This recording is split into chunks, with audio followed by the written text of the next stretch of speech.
2025 continues to live up to the hype where quality gaming releases are concerned, and as we enter the second quarter of the year, it sure isn't looking to slow down. While in this video we're looking forward to the best games coming out in April, next week we're looking back at all the best gaming things that happened in the month of March, and we need your help. So comment down below about what you think are the biggest highlights of March 2025, and we'll pick one of you to be featured in the video. Today we're going to be featuring Shane's pick later, but we've got a bunch of games from left field indies to AAA tentpoles that you absolutely need to play in April 2025. Number 9. Clair Obscur Expedition 33.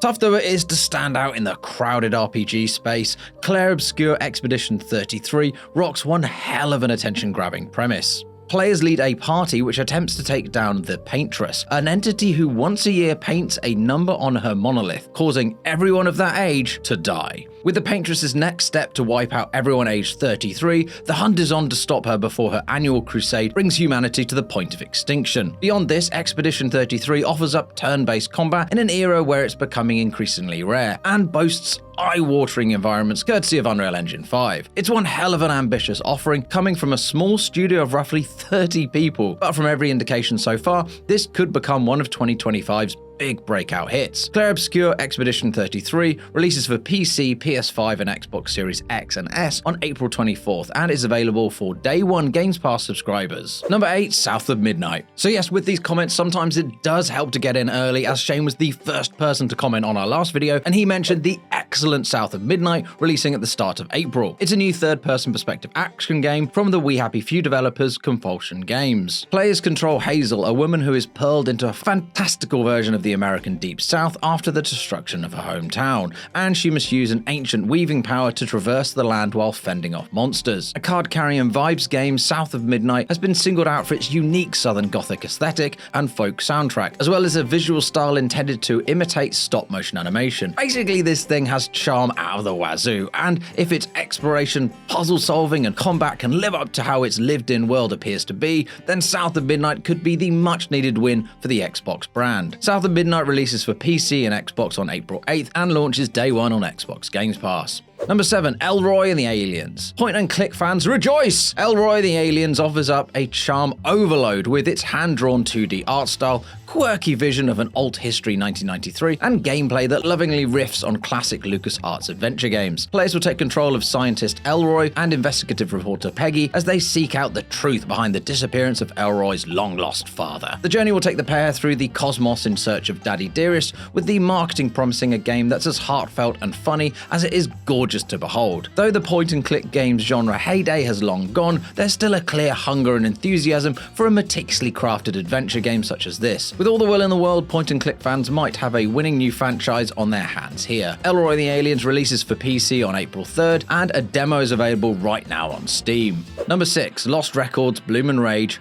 Tape 2. Lost Records Bloom and Rage is the new interactive adventure game from original Life is Strange developer Don't Nod. The tale transpires between two time periods in Michigan town of Velvet Cove, as four former friends unite 27 years later to confront a long-buried secret. Lost Records' big hook is that Don't Nod is releasing the story in 2 parts, with Tape 1 having recently launched and setting the stage for a conclusion to the story in April. While Don't Nod has struggled to capture the iconic brilliance of the original Life is Strange games, Lost Records at least seems to be playing to their strengths, with its emphasis on intimate relationships and mysterious daring-do. Throw in some very in vogue 90s nostalgia and clear nods to the work of Stephen King, and Lost Records has quite the tantalizing stew cooking here. Hopefully Tape 2 will deliver a satisfying payoff to everything that the first entry teed up. Lost Records Bloom and Rage Tape 2 releases for PC, PS5, Xbox Series X and S on April 15th. Number 5. Koira. Soulful indie games with adorable protagonists may be a dime a dozen these days, but the lovable Koira sure looks like a cut above. Players take control of a forest spirit who befriends and teams up with a puppy to traverse an ancient forest as they both try to find their way home. Without any spoken or written dialogue, Koira's narrative is driven forward entirely by its hand-drawn visuals and ethereal music, which, given the clear majesty of both, should be no hardship at all. With an emphasis on exploring the musical forest, puzzle solving, and using stealth to evade ruthless woodland hunters, Koira looks to offer a refreshingly casual adventure that will provide a welcome tonic between the bigger, more demanding AAA titles that are set to launch this month. Koira releases for PC PC and PS5 on April 17th, and a demo is available now on Steam. Number 4, The Last of Us Part 2 Remastered. While it is fair to say that Sony's PC ports have been a wildly mixed bag to date, hopefully they'll be pulling out all the stops for one of their AAA gemstone titles, The Last of Us Part 2. The narratively polarizing sequel nevertheless remains one of the most technically impressive video games of all time, and now PC players will finally get to experience its definitive iteration for themselves. Can't wait to see how they mod this one.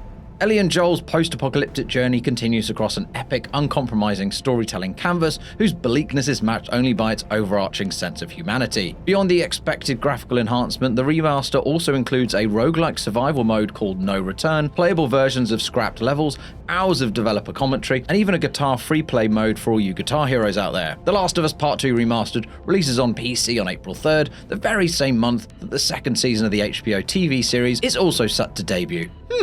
Weird coincidence, that. Number 3, Commandos Origins. If you're like me and you're a fan of the real-time franchise Commandos and you've been waiting almost 20 years for a new game, making you feel incredibly old, it's now finally mere weeks away. Commandos Origins will chronicle the beginnings of the titular elite World War II outfit, and despite how long the franchise has been dormant, what we've seen so far looks mighty promising indeed. The game largely clings true to the series' tried and tested stealth-centric gameplay, but with a bevy of modern updates, namely more intuitive controls and easier coordination of complex actions. You'll be able to guide 6 colourful characters across more than 10 missions in historically accurate settings, and better yet, the game supports 2-player co-op both online and locally. God, imagine that. It's like 20 years ago. It's insane. Commandos is a franchise that players of a certain age and hip troubles will have a strong nostalgia for, and to see it coming back in full-throated fashion truly warms my heart and the pacemaker that works it. Commandos Origins releases for PC, PS5 and Xbox Series X and S on April 9th, and a demo is available now on Steam. Number 2, Fatal Fury City of the Wolves. Impressively outdoing Commandos in the belated sequel stakes, though, is Fatal Fury City of the Wolves, which will be the first entry into the classic fighting game franchise in 26 years. City of the Wolves seems primed to retain the series' fast-paced, hard-hitting, and uniquely strategic combat, while introducing a number of new high-risk, high-reward mechanics. The game will launch with 17 fighters, most of them classics from the series past, while an additional 5 combatants will be released as part of the Season 2 pass, 2 of whom will be Street Fighters Ken and Chun-Li. The combat looks fluid and crunchy, and the cartoonish, even comic booky art style fits with the series like a glove, providing fans with plenty of hope that SNK has put everything into resurrecting Fatal Fury, and that maybe, just maybe, it will return for the long haul, or at least not make us wait 26 years for the next one. Fatal Fury City of the Wolves releases for PC, PS4, PS5 and Xbox Series X and S on April the 24th. And at number 1, the 100-Line Last Defense Academy. And finally we have the 100-Line Last Defense Academy, a wild new tactical RPG from the creators of Danganronpa and Zero Escape. Takumi Sumino is a teenager living in Tokyo whose ordinary life is upended when monsters attack his homestead, as you do, and Takumi is transported to the Last Defense Academy. Here, he and 14 other students are drafted into a task force to keep the academy safe for 100 days, with each student harboring a specialist supernatural skill to fend off the monsters. You know, standard teenager Japanese stuff. The visual novel elements and overall tone clearly owe a debt to Danganronpa, while the combat appears to be heavily inspired by Fire Emblem, adding up to what should be a giddy fusion of some of your favourite things. The developers have also promised that the game will have 100 drastically different endings, depending on your choices throughout the adventure, ensuring a metric ton of replay value. The 100-Line Defense Academy releases for PC and Nintendo Switch on April 24th. And if you've made it this far in the video, thank you so much. You're one of the great ones, and as a little treat, here's a fun little gaming fact to impress your mates with. The games with the most amount of different endings include 2 from Supermassive Games, In the Quarry with 186 different endings, and Until Dawn with 256. But the one with 17,000 different endings, according to the devs, is Baldur's Gate 3. My lord, that game never ceases to surprise me. So those were the 9 games that we're most excited about in April 2025, but what do you think were the biggest gaming highlights of March 2025? Was it some news that came out of GDC that you loved, the release of a certain game you've been waiting ages for, or that a bunch of Japanese companies, including the Power World developer, gave their employees the day off for the release of Monster Hunter Wilds? Love it. Let us know in the comments down below what your highlight was.